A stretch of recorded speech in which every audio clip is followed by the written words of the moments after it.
The King's Avatar, Chapter 1171 The New Season's Tyranny? Audio source, WuXiaWorldAudiobook.com. Chapter 1171, The New Season's Tyranny. Translator, Noam Yummy. Editor, Noam Yummy. The reporters couldn't even keep count of how many times Happy managed to cause such a commotion. 1v3 within 5 rounds.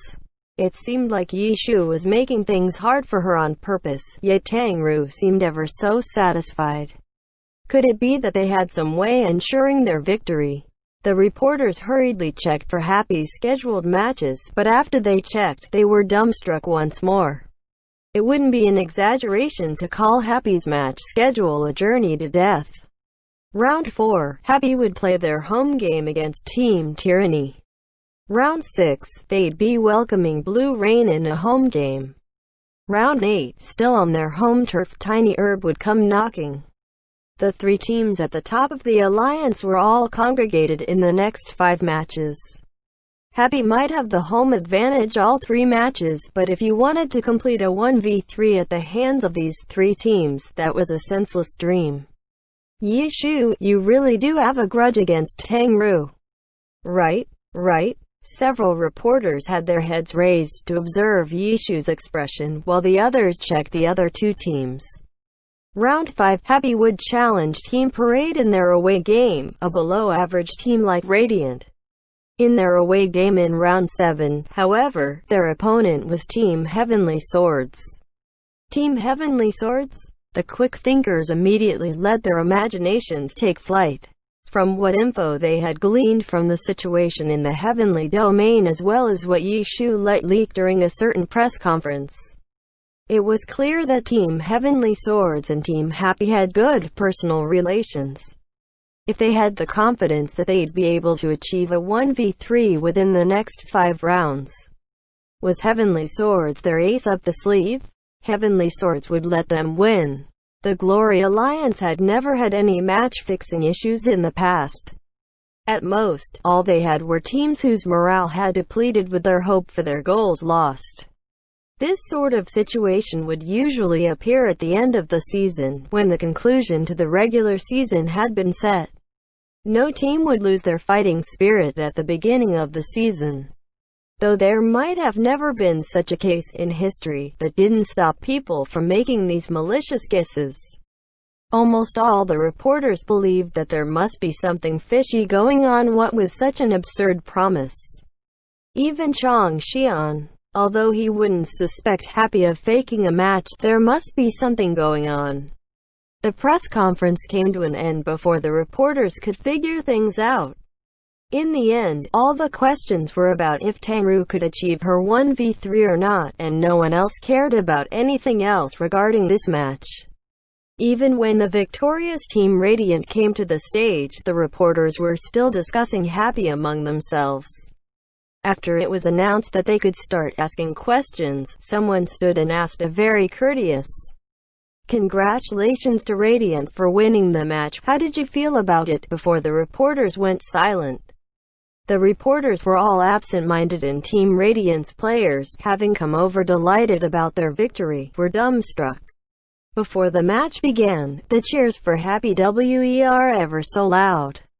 It was clear that no one was treating them like a new team to the Alliance anymore, but a team far above Radiant.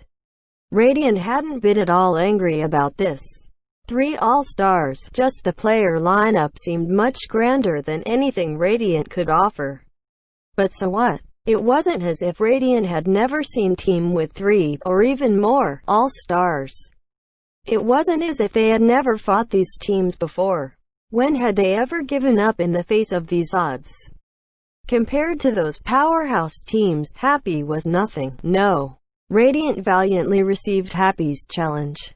Radiant had never expected to find any breakthrough point in the 3 All-Stars, but the others, the rookies, became Radiant's focus. They had chosen Tangru.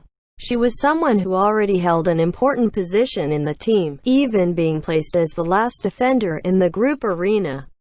It was clear how much the team trusted and depended upon her. Against Tangru, Radiant had made ample preparations. Thus, from the group arena to the team competition, Tangru had been completely within their grasp, burying the 7 points Happy might have gotten.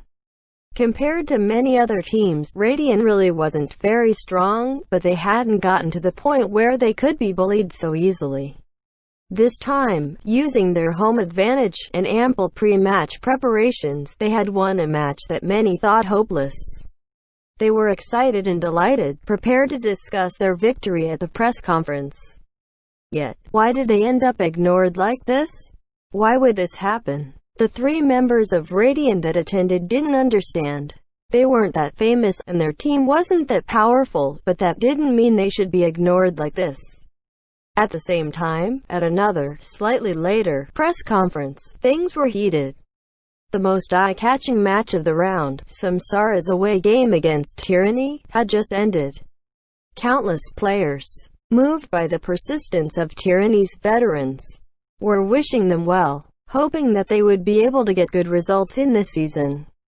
Hoping that they would end their pro careers satisfactorily, hoping that they could strike a fierce blow at the Samsara that had shattered their dreams last season. The result was disappointing. Team Samsara, challenging Tyranny on Tyranny's home turf, ended up winning by a significant margin of 8-2. They had only lost 2 points in the individual competitions, and managed to successfully overwhelm Tyranny in the group arena and team competition. And to think, this was their away game. Samsara was truly terrifying this season.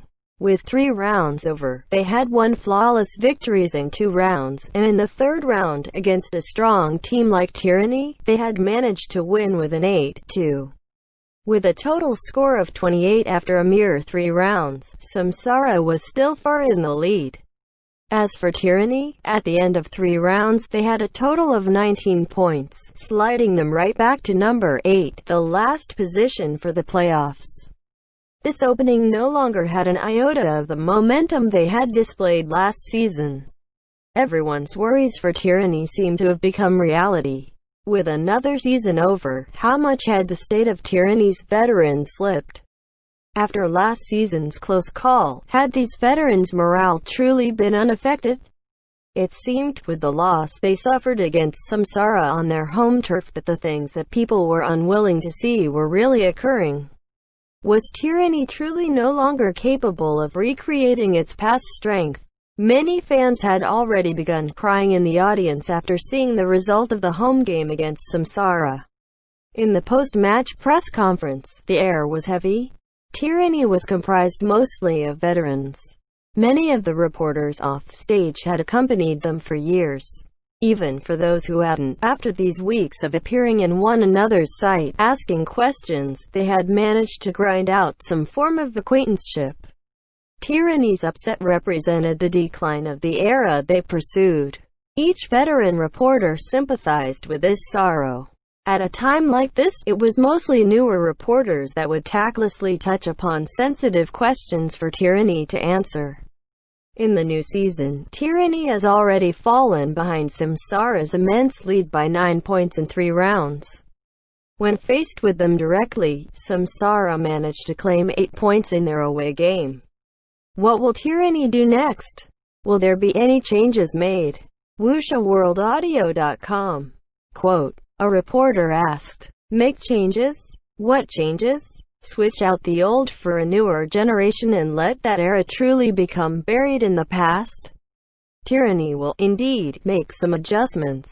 On stage, Vice Captain Zhang Xinjie answered this question.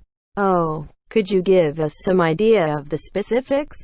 The reporter asked. We will probably introduce some rotation, in order to make the team operate more efficiently, Zhang Xinjie replied. Rotation. Did that mean that Tyranny was preparing to switch in newer players? Did that mean that the players of that era would be truly leaving the stage? The reporters gazed at the stage. When Zhang Xinjie spoke, Han Wenqing's and Lin Jingyan's expressions were as calm as ever. Then, what is Tyranny's goal this season? Someone asked. Usually, in this sort of adjustment period, the team wouldn't set their goals too high. Tyranny only ever has one goal, to be the champions. Han Wenqing answered. Was this the stubbornness of veterans? The reporters sighed. In the next round, Tyranny will face Happy. Is there anything you want to say? Someone suddenly thought of such a question. Happy, Yushu, this was a person from the same era as Tyranny's veterans. Though Happy had another old player, Wei Chen, his pro career was short. Most people saw him to be a substitute or switch, rather than a core member of Team Happy. We hope to give everyone a spectacular match. Quote, a very standard answer. Happy's player, Tang Ru, said that she would achieve a 1v3 within the next 5 rounds or else leave the pro circle as their next opponents. What are your thoughts on this? Tyranny's match had ended late, so the press conference was naturally later as well. The information regarding Happy's press conference had already traveled here, and this sort of interview style was something reporters were good at. Good resolve. If you want to try to accomplish that against Tyranny, then give us all you've got. Han Wenqing said. Will Tyranny make any arrangements against this? A reporter asked. No. Zhang Xinjie answered with one simple word, but the reporters believed him wholeheartedly. Tyranny's strategist was Zhang Xinjie. Why would this strict and careful cleric change the rhythm of the team just because of a bet? I give my early wishes that Tyranny earns a good result next round. Quote. After saying that, the reporter ended his questioning. The other reporters soon followed up, most asking about the switching Tyranny would do. After Tyranny and Samsara's match, the third round came to a close. In this round, apart from Happy vs Radiant and Tyranny vs Samsara, 2 other unexpected conclusions cropped up. Team Parade had taken down Team Royal Style, who seemed a little stronger than them, by 7-3 in an away game. Team 100 Blossoms, on the other hand, was defeated on their home turf by 301 Degrees with a 3-7. Apart from that, the strong teams all won as expected, with scores above 7-3. After 3 rounds, the situations of the various teams were much clearer than they'd been after 2 rounds, and Chapter